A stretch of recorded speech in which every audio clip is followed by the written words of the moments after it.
Bonjour et bienvenue dans Sur les écrans, votre rendez-vous ciné-série sur Campus Protestant.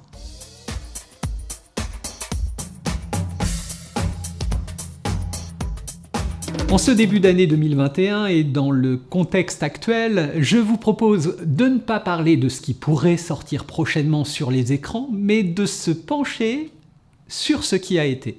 Et de le faire par le prisme d'une thématique qui nous a été insufflée dans les vœux de la Fédération protestante de France. Au travers d'un verset, qui devient celui d'ailleurs choisi pour cette année 2021, « Je veux vous donner un avenir à espérer », c'est le verset 11 du 29e chapitre du livre de Jérémie. L'espérance donc que l'on peut repérer extrêmement souvent dans un scénario ou un personnage, mais qui finalement est assez peu présente comme thématique prégnante de long métrage. Alors, je vous propose donc maintenant une petite sélection totalement subjective, je vous l'accorde évidemment, de films que vous trouverez assez facilement en DVD et ou VOD. Je commencerai avec Nevada, sorti en juin 2019, un remarquable drame contemporain émouvant sur la recherche de rédemption. Un hymne aux thérapies réparatrices en prison et à la justice restaurative qui s'écrit ici dans le contraste entre une forme de poésie, tendresse, pureté, et puis la dureté, la violence, l'exiguïté de la prison et de l'environnement désertique environnant.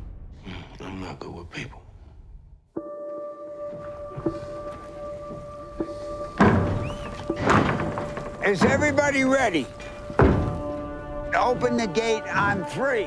Laure de Clermont-Tonnerre fait ici un très impressionnant début comme réalisatrice de long métrage en nous offrant un récit rigoureux d'une lutte pour la rédemption, et il n'y a pas de mauvais moment dans cet excellent film. Le réel message de la fin nous conduit à comprendre, sans dévoiler les choses, que la liberté est intérieure en soi. La vraie prison est très souvent dans la tête finalement, ce n'est pas seulement quelque chose de physique. Et donc, apprendre à se pardonner, à être pardonné et à se réconcilier avec soi-même, c'est finalement un défi et une nécessité libératrice. Un message d'espérance, en somme.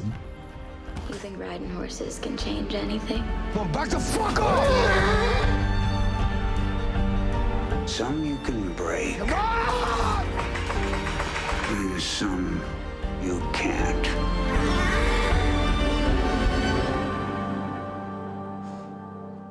Pour continuer, une belle fin, Still Life en anglais, en 2015, d'Uberto Pasolini. Il évoque la solitude des gens, de plus en plus fréquente d'ailleurs dans une société occidentale qui a fait du bonheur et du bien-être des impératifs catégoriques. L'histoire de John May, un employé de pompe funèbre municipale dans un district populaire de Londres, chargé de retrouver les proches du défunt Billy Stroke, un alcoolique, mais aussi son propre voisin, 3 jours avant son départ forcé, sur le motif d'une compression de personnel. Mr. May, can I see you in my office, please? 2 months I've been here, I've been able to observe you at work. Here's Mr. Sandberg.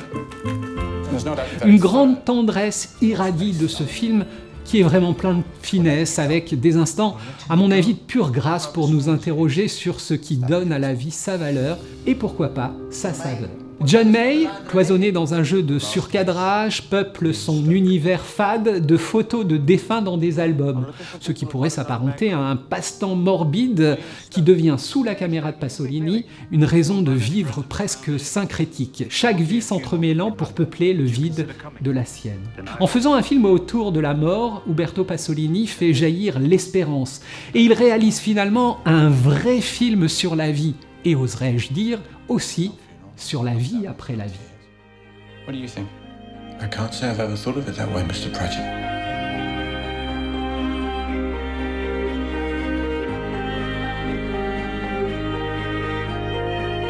Strange job you've got. All those lives.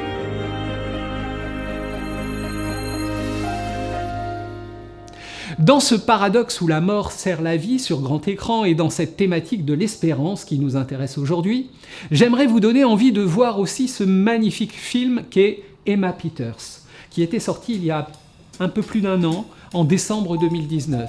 Un charmant feel-good movie qui se construit sur le mal de vivre, à mi-chemin peut-être entre Les Deschiens et Amélie Poulain. C'est un portrait décalé d'une jeune femme en quête de sa place dans le monde. Une écriture que je qualifierais de magistral, jouant finement avec des dialogues à double sens et l'humour noir pour trouver le juste équilibre et ne jamais se moquer de quelqu'un en situation d'échec suicidaire sans approfondir non plus outrageusement les raisons inutiles dans ce genre d'exercice pour lesquels Emma se sent si désespérée au point de vouloir mourir. Là, il était temps. Bonjour, vous venez pour le décès d'un proche? Oui, mais la personne n'est pas encore décédée, elle est en phase terminale. Ah, c'est pas votre nom qu'il faut mettre, c'est le nom du défunt. Oui, c'est bien ça. Emma Peters est pétrie d'une énergie qui ne lui fait connaître aucun temps mort, même quand la mort, justement, se tapisse dans l'ombre constante de l'héroïne. On sourit, on rit, on est ému, on espère constamment, on se laisse prendre au jeu de la dérision douce et on avale allègrement cette pilule thérapeutique qu'évoque Nicole Pallo, la réalisatrice, dans sa note d'intention. Pas peur de la mort. Bah, t'es un peu bizarre, mais t'es pas plus déséquilibré qu'une autre, hein. Moi, je trouve ça passionnant, qu'on ait peu de temps pour apprendre à se connaître. T'es contente? Est-ce que c'est vrai?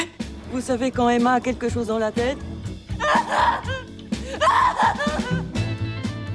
J'aimerais aussi rappeler à vos souvenirs, en parlant d'espérance, le grandiose « Et au milieu coule une rivière » de Robert Redford, sorti en 1993. Le cours des choses est admirablement exprimé dans ce film américain qui honore la piété filiale, l'amour paternel, ceci au sein des épreuves les plus rudes. Pour rappel, c'est l'histoire de deux frères qui sont initiés au mystère du monde grâce à la pêche à la mouche, enseignée par leur père qui est aussi pasteur. Chacun des deux suivra une voie différente, souvent cruelle d'ailleurs, mais ensemble, ils auront appris à recevoir, à savourer ce qui est donné, ceci dans la patience et dans l'espérance. It was a world with dew still on it, more touched by wonder and possibility than any I have since known. Who's there?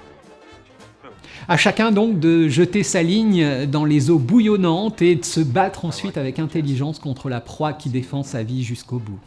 Le bonheur de ces petites victoires, c'est le sel de l'existence.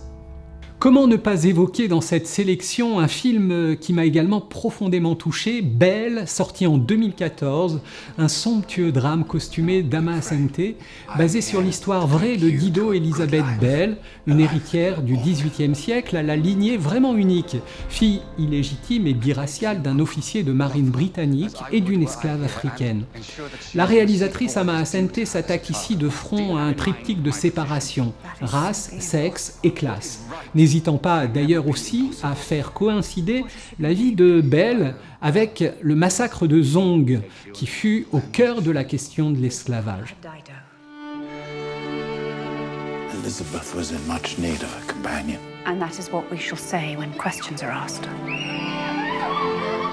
We shall be receiving visitors for dinner.